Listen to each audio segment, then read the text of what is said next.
Rachel et Stéphane Jeanneret habitent le Val de Travers dans le canton de Neuchâtel. Passionnés par Jésus, il leur arrive fréquemment d'être en contact avec des personnes qui renouent avec la foi. Riches de leur expérience, ils nous donnent quelques pistes qui permettent d'aller plus loin dans la découverte du Christ. Que conseillez-vous à quelqu'un qui vient de prendre la décision de suivre Jésus ? Alors, quand on vient de prendre cette décision, on se retrouve un petit peu dans la situation d'un petit enfant qui vient de naître. Et pour pouvoir grandir, on a besoin de différents éléments. Quels sont les éléments favorables à la croissance ?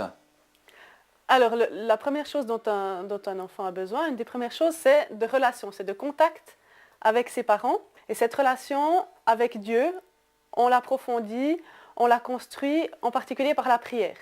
La prière, c'est dialoguer avec Dieu, c'est avoir une conversation avec lui. C'est pas forcément réciter quelque chose qu'on a appris par cœur, mais c'est avoir un dialogue de cœur à cœur qui établit vraiment cette relation. Pour grandir, évidemment, un enfant a besoin de nourriture. Cette nourriture, on la trouve dans la parole de Dieu, dans la Bible.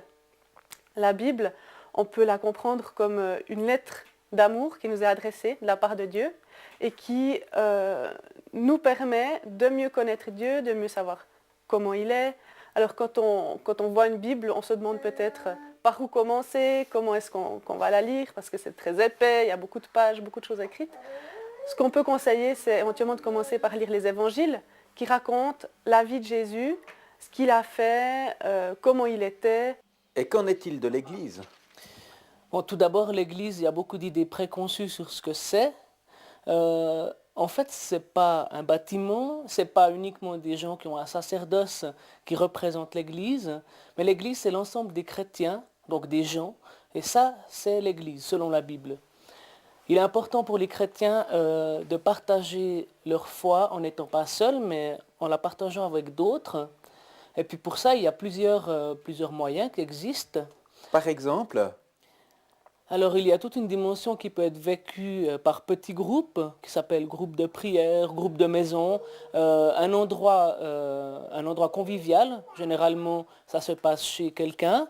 C'est un endroit qui permet de partager, de discuter, de réfléchir, de prier, peut-être de chanter, de méditer. Un endroit où généralement on boit peut-être un thé, un café, on mange quelques biscuits. Un endroit qui favorise vraiment les amitiés, les relations. L'avantage d'un petit groupe comme celui-ci, c'est que ça favorise énormément les amitiés, ça favorise un peu l'esprit de confidence, et puis on apprend à bien se connaître les uns avec les autres. Plus traditionnellement, ces petits groupes font habituellement partie d'églises, d'assemblées locales qui regroupent environ 12 à 80 personnes, des fois plus.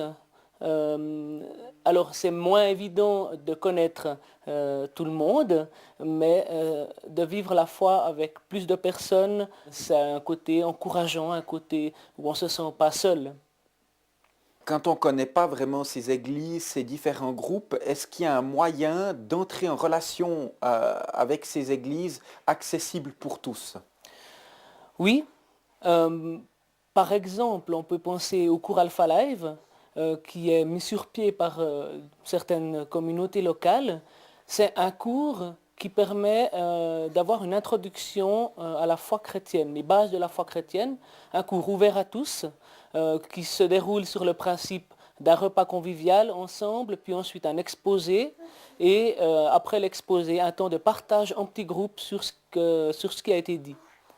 À propos d'Alpha Live, je tiens à souligner qu'une des particularités de ce cours, c'est qu'il est tout à fait possible de le commencer et puis d'arrêter en cours de route si ça ne nous convient pas, si ce n'est pas adapté, si on ne se sent pas à l'aise, ou toutes sortes de raisons. Est-ce qu'il existe encore d'autres choses ? Alors certaines communautés locales organisent des cours de toutes sortes, comme des cours d'études de la Bible, sur un livre biblique en particulier ou sur un thème biblique en particulier. Et puis si vous voulez encore aller plus loin, il est tout à fait possible soit de suivre des formations par correspondance ou de suivre des formations dans diverses écoles bibliques. Et qu'en est-il d'Internet ? Bon, alors Internet aujourd'hui, c'est un moyen idéal pour connaître ce qui se passe dans le monde. Beaucoup d'églises ont mis leur église sur Internet. Il y a la possibilité de connaître Dieu sur Internet aujourd'hui. Des sites sont faits exprès pour ça. Il y a la possibilité, en utilisant les moyens audio et vidéo, de visionner des prédications, des messages.